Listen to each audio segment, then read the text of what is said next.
Hi, my name is Courtney Young, and this is my presentation over leading with a moral compass. Sorry.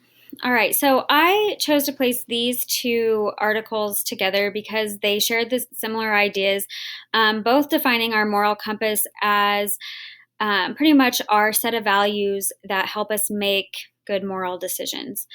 Um, so I liked what stood out in these particular articles for me were the five reasons that Dr. Zitzman gives us for having a moral compass. And he says that those are to ground our identity, to protect the greater good, to increase our self-confidence, to be good models, and to foster healthy relationships. And I completely agree with that. We have to know who we are. We have to know where we stand.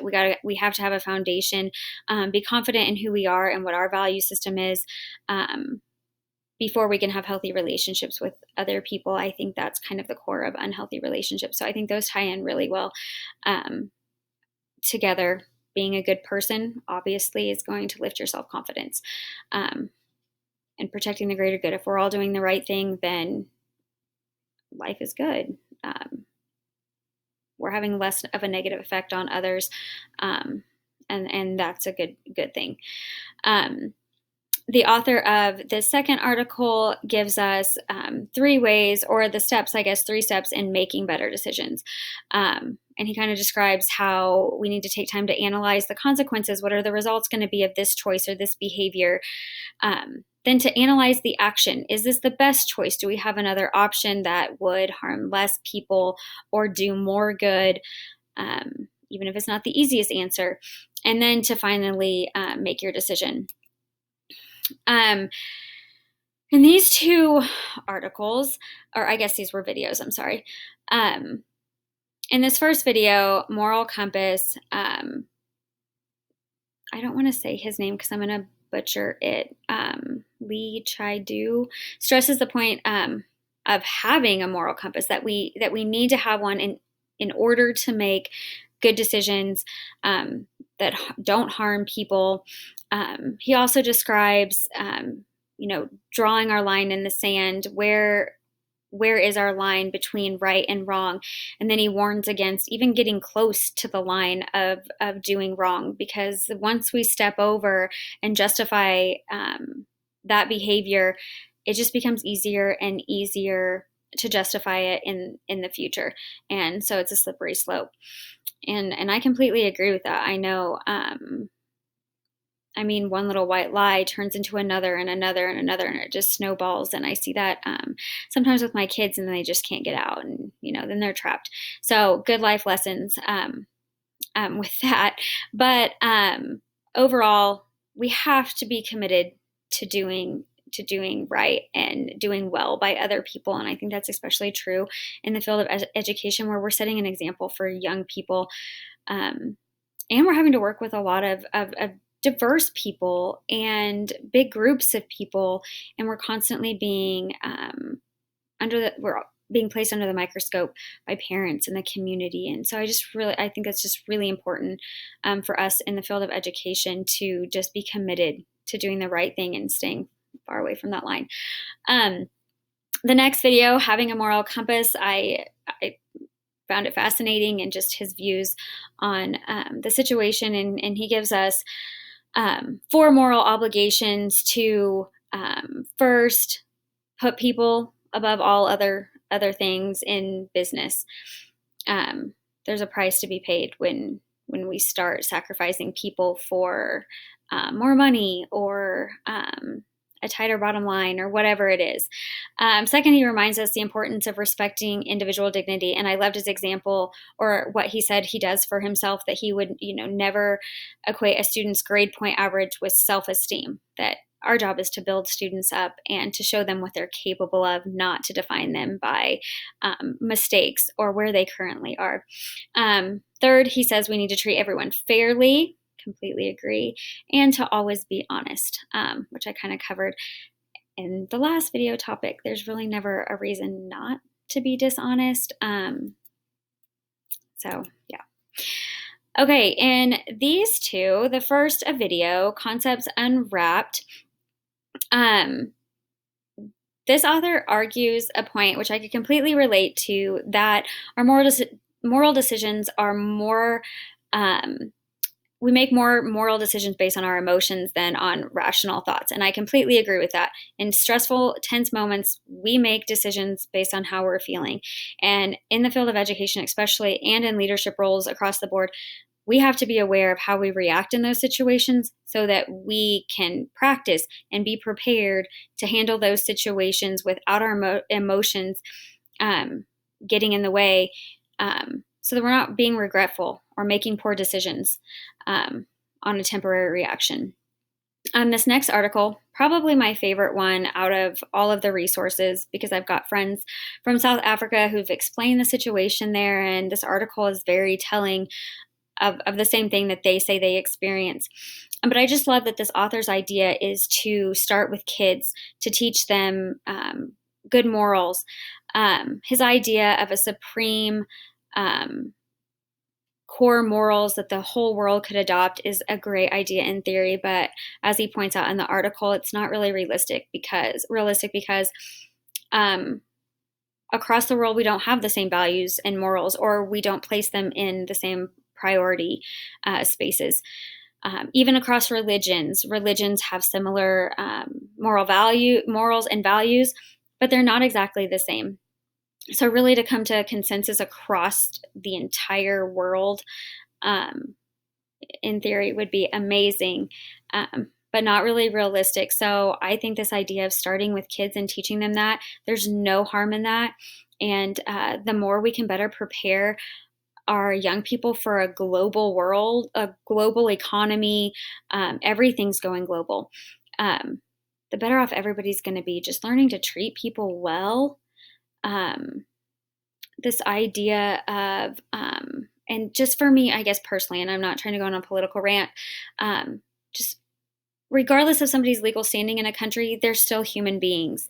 And no matter what a person's background is, or whatever it is, all people should be treated with dignity and respect and like human beings. And there's, in my opinion, no reason to ever treat a person less than you would want to be treated yourself. So I just found this article very interesting, and just his idea behind it, I really enjoyed it. These two articles, The Moral Compass and Set Your Moral Compass True North, the first one talking about how we need to reevaluate our morals over time. The world is changing. We learn more, we grow, we understand things better. So our moral compass needs to grow with that. We need to be reflecting on it, taking time to see what we believe and why. And if it doesn't, if it's not where we currently are, or if our views have changed, then we need to take time to reflect on that.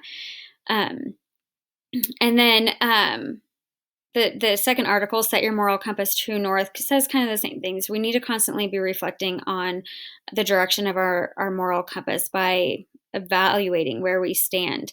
Are we upholding key values like fairness, honesty, trust, respect, integrity, and responsibility?